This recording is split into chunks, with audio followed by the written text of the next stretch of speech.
Pengaruh media sosial terhadap nilai-nilai norma masyarakat.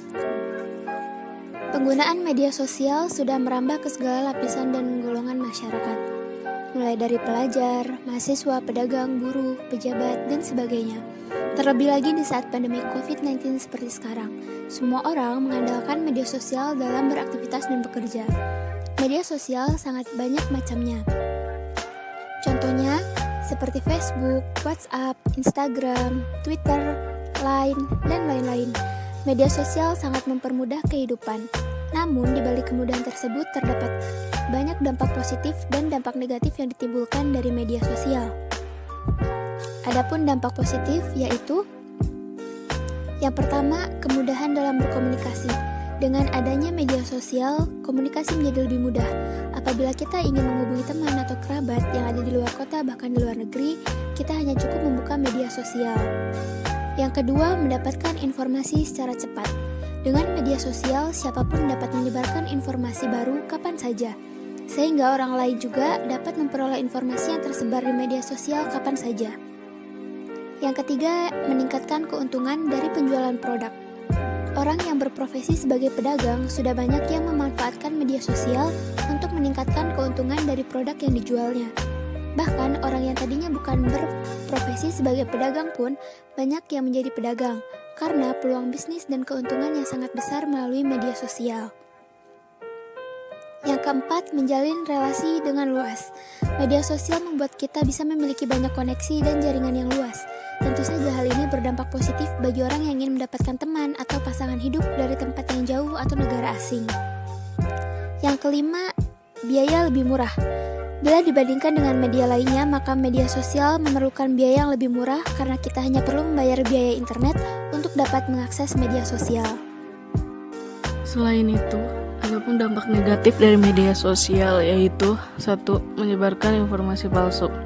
Banyaknya informasi yang beredar di media sosial terkadang membuat kita bingung. Apakah informasi tersebut benar adanya atau palsu? Tak sedikit orang yang tidak memastikan informasi tersebut terlebih dahulu dan langsung menyebarkannya begitu saja. Padahal informasi tersebut bisa saja palsu dan merugikan banyak orang.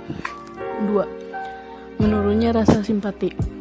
Dampak negatif dari media sosial yang satu ini memang sangat nyata adanya. Banyak orang yang mengesampingkan rasa simpati terhadap orang lain demi sesuatu yang dapat membuat viral. Misalnya, ada orang yang mengalami kecelakaan, namun orang-orang di sekitar tidak menolongnya, malah fokus merekam keadaan. 3. Menimbulkan konflik. Dengan media sosial, siapapun bebas mengeluarkan pendapat, opini, gagasan, dan yang lainnya. Akan tetapi kebebasan yang berlebihan tanpa ada kontrol sering menimbulkan potensi konflik yang akhirnya berujung pada sebuah perpecahan. 4. Kecanduan. Media sosial sudah membuat banyak orang kecanduan. Hal ini dapat terlihat dari orang yang setiap waktu dan setiap saat selalu mengecek ponselnya. Kecanduan sosial menimbulkan dampak buruk bagi penggunanya, seperti gangguan kecemasan, sulit tidur, bahkan depresi. 5. Rentan pengaruh buruk dari orang lain.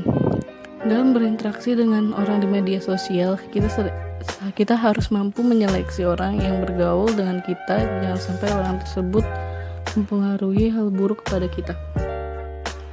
Lalu, apa pengaruh media sosial terhadap nilai-nilai norma masyarakat? Media sosial sangat berpengaruh terhadap nilai-nilai moral, baik berpengaruh secara positif maupun negatif. Pengaruh yang baik terhadap nilai-nilai moral seperti memanjangkan tali silaturahmi, membantu orang yang sedang kesusahan atau terkena bencana alam melalui penggalangan dana secara daring, dan lain-lain. Namun ada pula pengaruh dari media sosial yang buruk bagi nilai-nilai norma masyarakat. Contohnya seperti menjauhkan orang yang dekat, berburuk sangka kepada orang lain, menurunnya rasa empati, terjadinya konflik, sering berkata kasar, dan lain-lain. Adapun sebuah lembaga yang melakukan survei bahwa warganet Indonesia paling tidak sopan se-Asia Tenggara. Warganet pun merasa tidak terima dan menyerbu akun lembaga survei tersebut dengan kata-kata yang tidak pantas. Dari hal yang dilakukan warganet ini seakan membenarkan survei tersebut. Lalu, bagaimana menggunakan media sosial yang baik? Media sosial harus digunakan secara bijak. Berperilakulah yang baik ketika di media sosial.